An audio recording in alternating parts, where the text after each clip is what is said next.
What's going on, guys? So, as you guys can see, I've got something very special here for the B1. I've got Electro and Co.'s Little Byte controller, and I'm just going to talk a little bit about what I'm going to wire up. So, this little guy here is for the app, for the little Bluetooth control for the app. I've got this 3-pin waterproof connector for the throttle. I've got my hall sensor plug, my phase wires. Should match exactly right up with what's on the Bombmoto. Got my XT60 to an XT90 adapter plug for the 72-volt battery.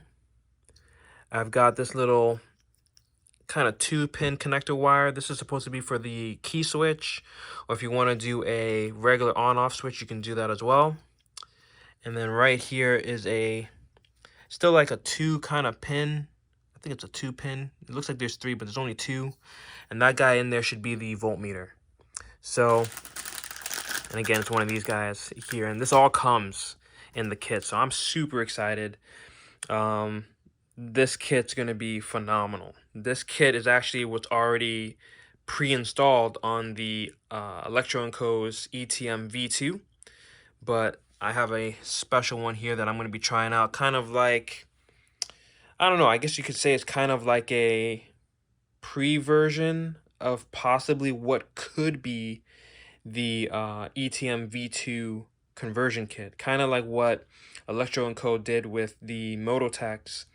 The Mototechs and the ETM 5000s and 3000s were different, but the chassis was very similar, very, very, very similar. So it would kind of bring the Mototech and all those other bikes, it would kind of bring them up to the power of that of a ETM.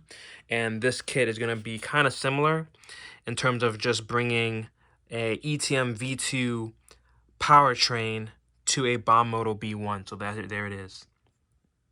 So excited, guys. All right, I'm going to get this all wired up. All right, so let's get started on the B1. Just taking it down. Right underneath the seat, there's like a pin that has like a little twisty cap right underneath here. And what you want to do is just twist that off, and the seat will actually pull straight out of that hole there. There's the bolt there. It'll pull right out of there.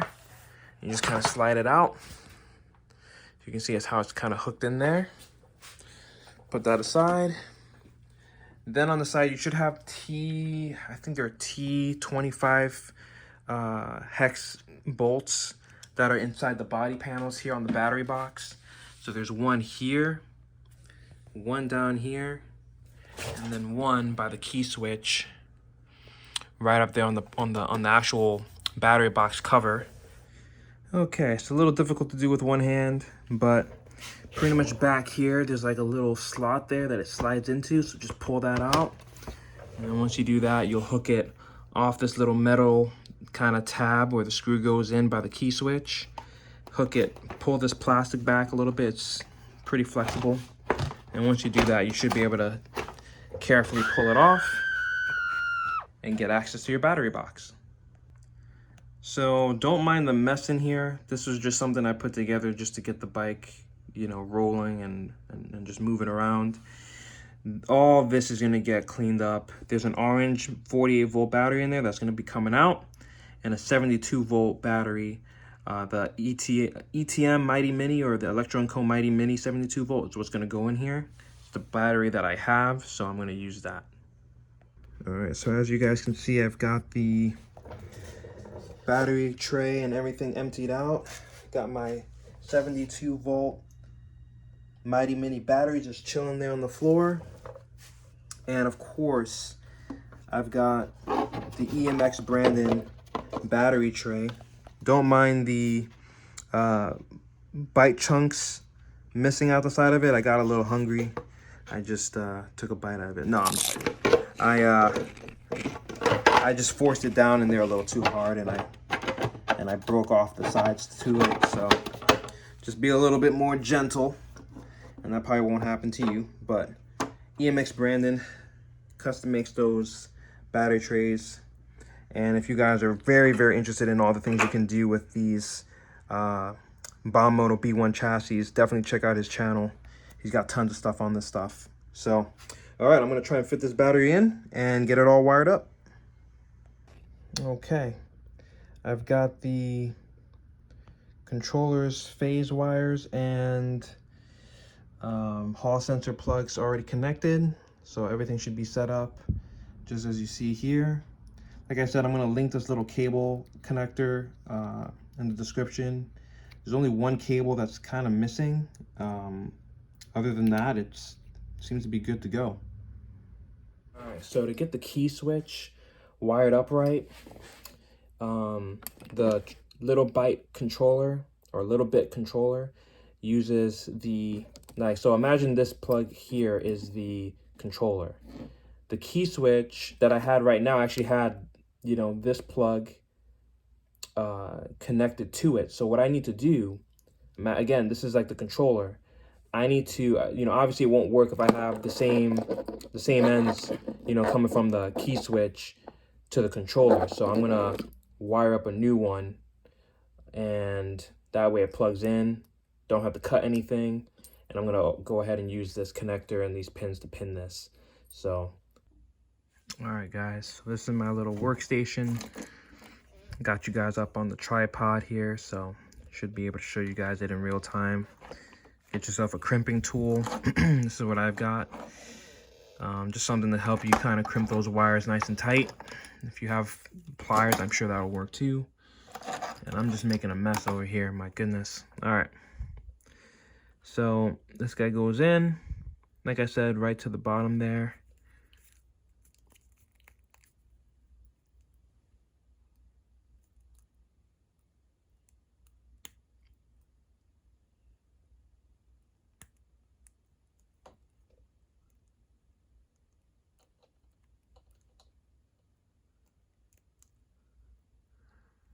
And then fold those wings over that, nice and tight, so it'll look just like this. And I think that's pretty good, as long as it doesn't pull out of there and fall out, because if you mess this up, you'll know you messed it up, which is why you want to get a good kit. You know, you get yourself a kit that comes with all the, you know, whole bag of these guys, and you don't have to worry about it if you make a mistake, because you know, if this thing pulls out of here, that's not what you want. So I'm gonna do the next one, and we'll come back to it when I'm done. It's really nothing to it. Yeah, just make sure those little top parts of it are aimed upward, because if not, they're not going to grab inside the connector and pin themselves. So anyway, this guy's should go in this way, clicks in. This guy as well goes in, clicks as well. And then now I should be able to just take it to the controller and connect it. So from the Bombmoto, the B1, I've got solid black to solid black, gray, black to red. But then it's weird on the controller because it's going to be coming from the little bite controller. You can kind of see the switch is going to be, actually it looks like it's going to be, yeah, this way going this way is going to be red to gray, white, and then black to the red. It's just the way that this is set up. Of course, I can change it to make it better, but that should allow me to be able to hit the key switch now and turn it on. So, all right, guys. So everything on the Bombmoto B1 with the Electro and Co. little bit controller works. I've got the key switch wired up. Bluetooth dongle's good. Throttle's good. The phase wires, Hall sensor, all that stuff is good. The charging port is good, I know that. The potentiometer switch is just dangling. All that stuff is just dangling right now. I will handle that later when I put a wiring kit for charging stuff. But what I'm going to do to mount this controller in here is I'm actually going to mount it upside down like this. And I'm going to go up in to the battery box up on the frame bar and just attach it up there. Hope I can get it nice and tidy there so it doesn't really block anything. So here's the battery box. Like I said, I'm gonna try and zip tie it somewhere up there, and hopefully I should be all set. Alright guys, nice and tidy. I got the controller tucked away up top here. Underneath this, like where the tank would be. Wires are nice and tucked on the side. Controller's hanging upside down there. 72-volt Electro and Co batteries fitting in there, nice and snug. Again, everything turns on. 81 volts right now. And ooh, there we go. There we go. It's all set up. And it's torquey. So we'll see what it does when I give it a test ride.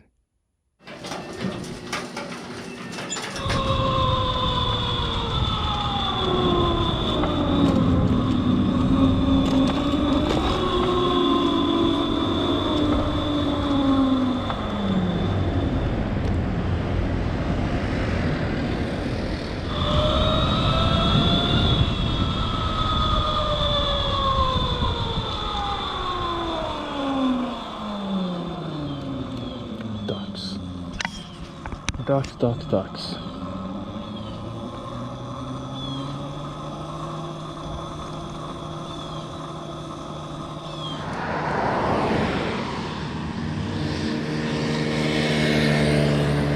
Let's see how fast I can catch up to these cars.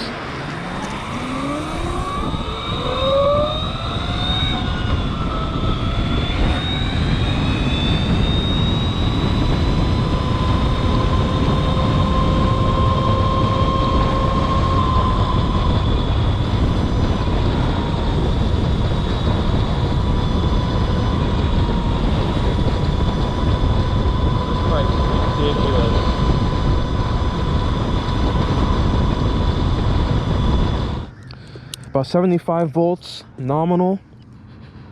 Started off with about 83 volts today.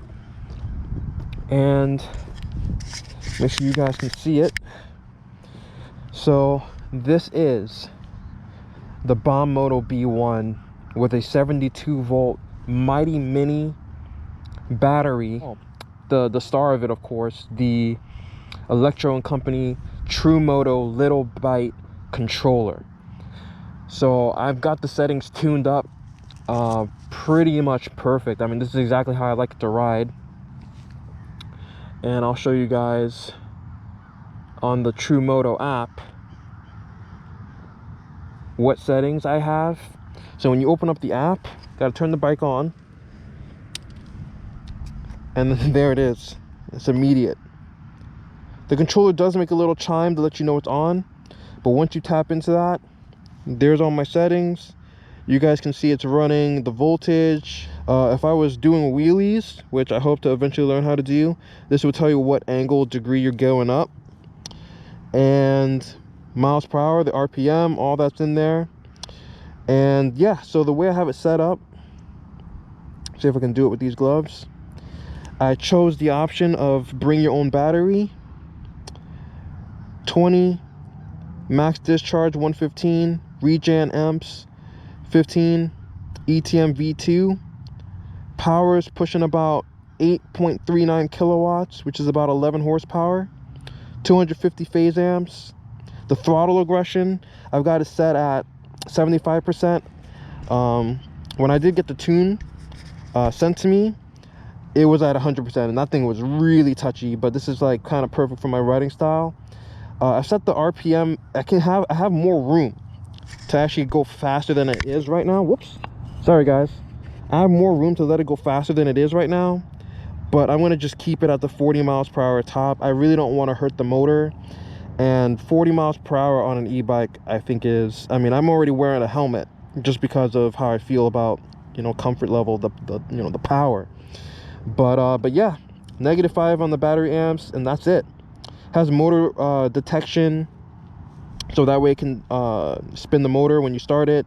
The gear ratio, the B1 is a 11-tooth sprocket on the front, 74-tooth sprocket on the rear. The wheel diameter, they already has the option for the ETM V2. These are 12-inch tires on the front and back. So on the stock one, I believe it's 14 in the front, 12 in the back. So 12 in the back is fine. You don't have to change that too much. And then of course, if you were running this on a different bike, then of course you can change the motor direction. So the B1, one of the most attractive things about the B1 is that the motor is actually on the left side of the rider, just like an actual motorcycle. It's not built into the swing arm, so it's like that unsprung weight. You know, someone described it to me something like, you know, if you had a weight in your arm and you were trying to, you know, wave your hand really fast, that's kind of what it's like to run that motor on the swing arm.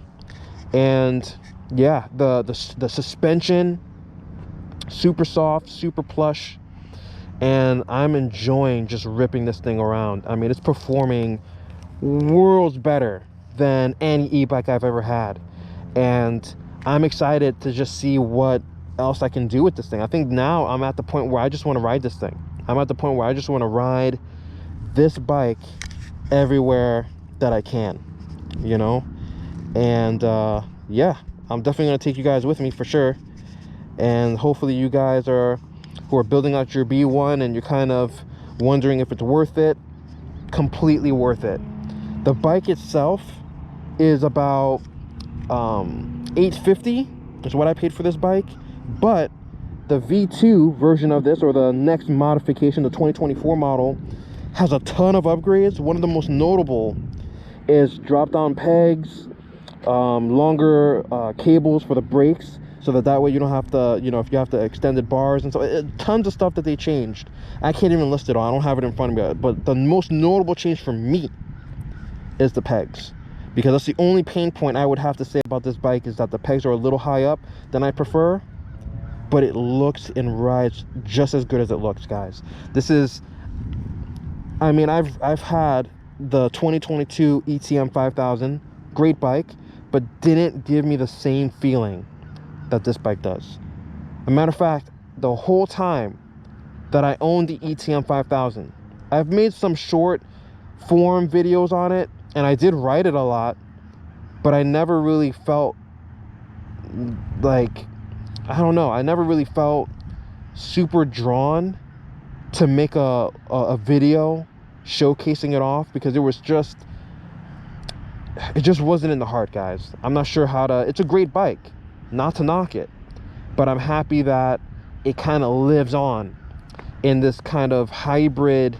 You know, what I've got assembled here is pretty much like a hybrid Bombmoto B1 kind of hybrid, you know, ETM V2, you know, kind of bike. I mean, it's got, if I had a screwdriver, I'd show you guys on the inside there, but got the 72 volt Mighty Mini battery, Electro and Company's True Moto controller, 72 volts, 20 amp hours, custom tune. I'm hitting 40-45 miles an hour plus easy stock gear. It's incredible. There's no modes. This throttle is the best throttle I've ever used. I have no switches for the modes, so I do it all on the app, and that's fine. I mean, I don't really care about the mode 1, mode 2 stuff. I think I eventually will go with my future builds and install my hand switches, but this bike is kind of a precursor to my EMX14 build, which is why I went ahead and got the B1, because I know the EMX14 is going to be a lifelong kind of channel build for me, just both with my time, the tools, the knowledge I have to look up things, the fabrication, the money to get the powertrain, all that. Like, it's just, the EMX14 is obviously the dream bike for me, the dream e-bike for me. But the B1, I think, is gonna satiate my desire and need for fast electric speed right now. And with that said, I'm gonna go ahead and rip around some more, less talking, and we're gonna get at it. Alright guys, this is the end of the video. Just wanted to take the time and say thank you guys so much for watching. I know this was a long one, and I really want to say thank you to the new subscribers that have joined the channel and are watching and giving support in that way. So I really appreciate you guys. I want to give a special shout out to Electro and Co. for trusting me enough to be one of the first ones to install and use this True Moto little bit controller. And I want to give a special shout out to Brandon EMX for always answering my questions and helping me just set up and do whatever I'm trying to do on any of my bikes. And so thank you guys so much, and see you guys in the next one.